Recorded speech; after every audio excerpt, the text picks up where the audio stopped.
Olá, pessoal! Sejam sempre muito bem-vindos. Eu sou Karina Carrascosa e agora nós vamos para a segunda questão da prova da Câmara Municipal de Salvador do ano de 2018 da banca FGV. É uma questão que fala sobre as características da cárie ativa e da cárie inativa. Vamos lá!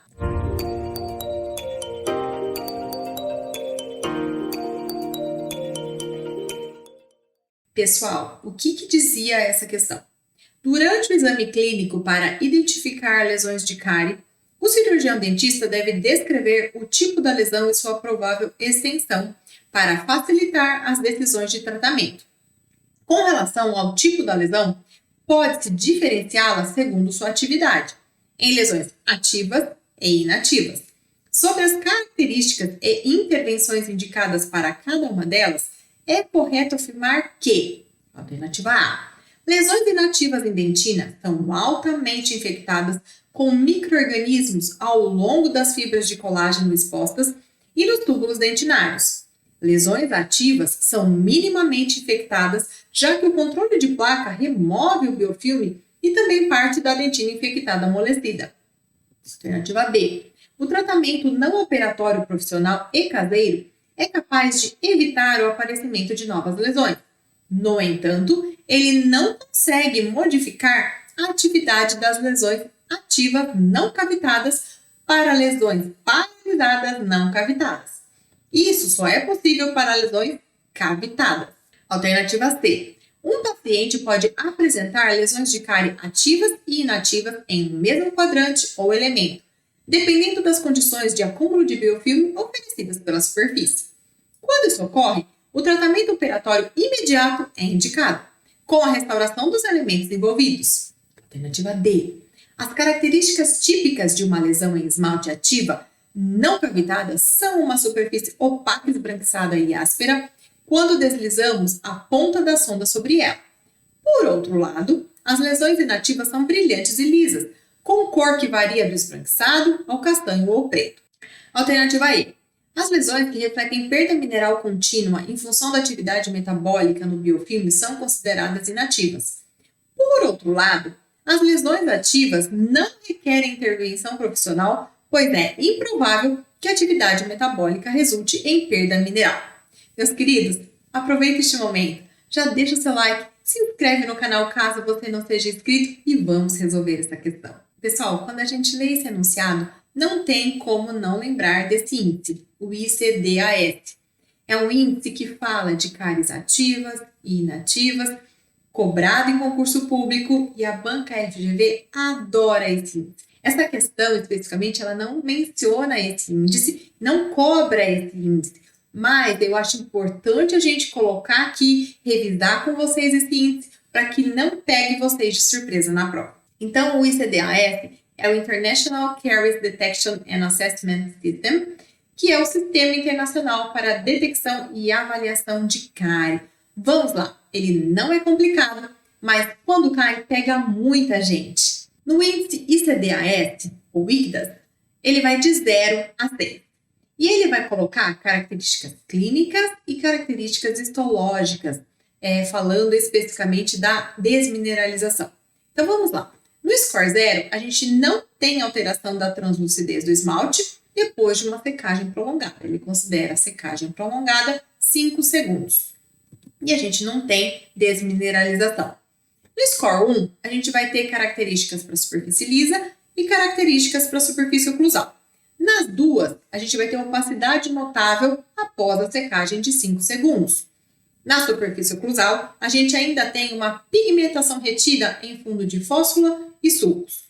Histologicamente, a gente vai ter uma desmineralização na metade externa do esmalte. Para esse índice, é importante a gente ter em mente a seguinte situação: como se a gente pegasse o esmalte e dividisse em dois, pensando na metade externa e na metade interna do esmalte. Depois a gente pega a dentina e divide em 3. Então, a gente tem o terço externo, o terço médio e o terço interno da dentina, para facilitar aqui a nossa compreensão. Ele divide o esmalte em 2 partes e a dentina em 3 partes. Então, vamos lá. No score 2, a gente também tem características para a superfície lisa e para a superfície oclusal. Nas duas, a gente vai ter opacidade notável na presença de umidade. E na superfície oclusal, uma pigmentação que já extrapola o fundo de fóssulas e sulcos. Histologicamente, aqui, a gente vai ter uma desmineralização na metade interna do esmalte e no terço externo da dentina. No score 3, a gente tem uma cavitação localizada apenas em esmalte. Eu já vi uma questão perguntando só isso, o que era o score 3 do ICDAS. Cavitação localizada apenas em esmalte.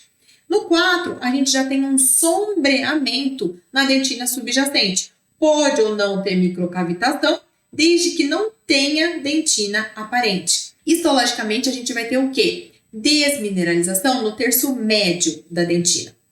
No score 5, a gente tem cavitação em esmalte com exposição de dentina até metade da superfície que a gente está analisando.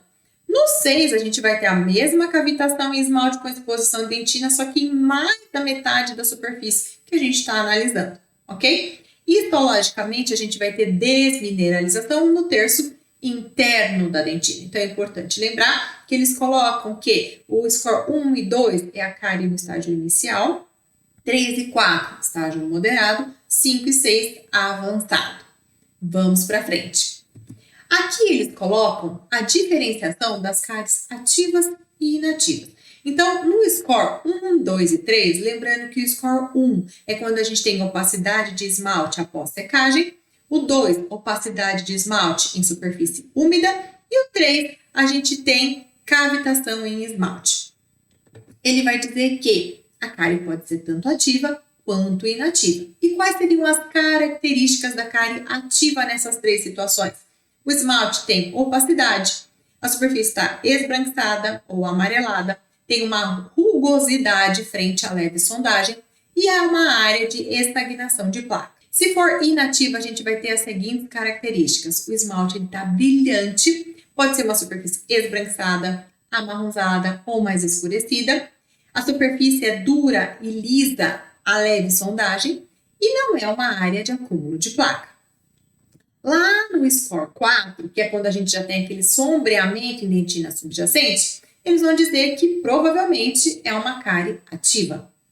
No score 5 e 6, lembra que é o score 5 e 6, onde a gente já tem cavidade com dentina aparente, sendo que o 5 é até a metade da superfície e o 6 é mais da metade da superfície que nós estamos analisando. Quando isso for ativo, a cavidade está mostrando lá no fundo um tecido amolecido à sondagem. E inativo é quando a cavidade está mostrando lá no fundo um tecido com aspecto brilhante e duro à sondagem. Ok? Guardem isso, porque cai. Eles ainda trazem para a gente que, para fazer toda essa avaliação, é indicada a utilização dessa sonda OMS, ou também chamada de ball point, que tem essa bolinha na ponta. Aqui eles vão trazer para a gente qual a decisão de tratamento de acordo com o score e se a cárie é ativa ou inativa. Então, lesões ativas no score 1 e 2. Score 1 é quando a gente tem opacidade de esmalte após secagem. O score 2 é quando a gente tem opacidade de esmalte em superfície úmida. Eles vão dizer que o tratamento é não operatório. No caso de lesões ativas, no score 3 e 4, o score 3 é quando tem cavitação em esmalte, e no 4 é quando a gente já tem aquele sombreamento em dentina subjacente. O tratamento pode ser operatório ou não operatório.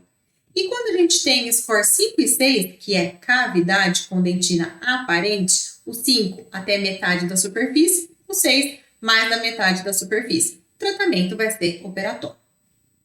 No score 0, que a gente tem um tecido sadio, nenhum tratamento vai ser realizado. Agora, e as lesões inativas? Eles vão dizer que tanto no score 1, 2, 3, 4, 5 e 6, nenhum tratamento é indicado, prestem atenção aqui, para o controle da cárie, porque são lesões inativas. Mas eles fazem uma observação. Eles dizem que, no caso do score 5 e 6, onde a gente tem cavidade com dentina aparente, mesmo nos casos de lesões inativas, precisa fazer o tratamento restaurador para restabelecer função e estética, mas que não necessitaria desse tratamento restaurador para o controle da cárie, uma vez que essas lesões estão inativas. Ok? Entenderam? Fechou aqui? Voltamos para a nossa questão. Então, quando a gente chega na nossa questão, ele pergunta o que é correto afirmar. Na letra A, o que a gente tem? Que lesões inativas em dentina são altamente infectadas e lesões ativas são minimamente infectadas. Na verdade, é ao contrário. Lesões ativas são altamente infectadas, lesões inativas são minimamente infectadas. Ele trocou. Então, a alternativa está incorreta. Alternativa B. O tratamento não operatório profissional e caseiro é capaz de evitar o aparecimento de novas lesões. Até aí, ok. No entanto, ele não consegue modificar a atividade das lesões ativas não cavitadas para lesões paralisadas não cavitadas. Ele diz que isso só é possível para lesões cavitadas. Aí bagunçou tudo, tá tudo ao contrário. O que ele está dizendo aí? Que lesões ativas não cavitadas, uma lesão esbranquiçada, uma mancha branca em esmalte opaca, ele vai dizer que esse tipo de tratamento não operatório não consegue modificar essa lesão para uma lesão paralisada não cavitada. Então, o que ele está dizendo aqui? Que um tratamento não operatório profissional e caseiro, por exemplo, uma aplicação de flúor, não consegue transformar essa lesão não cavitada de ativa para inativa, que isso só seria possível em lesões cavitadas. Tá errado, né, pessoal? Isso só é possível em lesões não cavitadas. Tá ao contrário aí. Então, essa alternativa também está incorreta. Alternativa C. Um paciente pode apresentar lesões de cárie ativas e inativas no mesmo quadrante ou no mesmo elemento. Ele vai dizer que tem que ser feito o tratamento operatório imediato. Cáries inativas não precisam de tratamento operatório imediato, ok? Apenas as lesões ativas. Então, essa alternativa também está incorreta. Alternativa E, ele vai dizer que as lesões que refletem perda mineral contínua são inativas. Que, por outro lado, as lesões ativas não requerem intervenção profissional. Tá errado, pessoal. A perda mineral contínua é observada em lesões ativas. E as lesões ativas requerem intervenção profissional. Então, essa alternativa também está incorreta. E aí nós chegamos na alternativa correta da nossa questão, que é a alternativa D, que diz que as características típicas de uma lesão em esmalte ativa não cavitada são uma superfície opaca, esbranquiçada e áspera, quando deslizamos a ponta da sonda sobre ela. Por outro lado, as lesões inativas são brilhantes e lisas, com cor que varia de esbranquiçado ao castanho ou preto. Fechou? É a resposta correta da nossa questão. Eu espero que vocês tenham acertado e eu espero que vocês tenham compreendido esse conteúdo e guardem as informações sobre esse índice, principalmente para as provas da banca FGV. Agradeço a sua companhia e te vejo numa próxima questão. Tchau!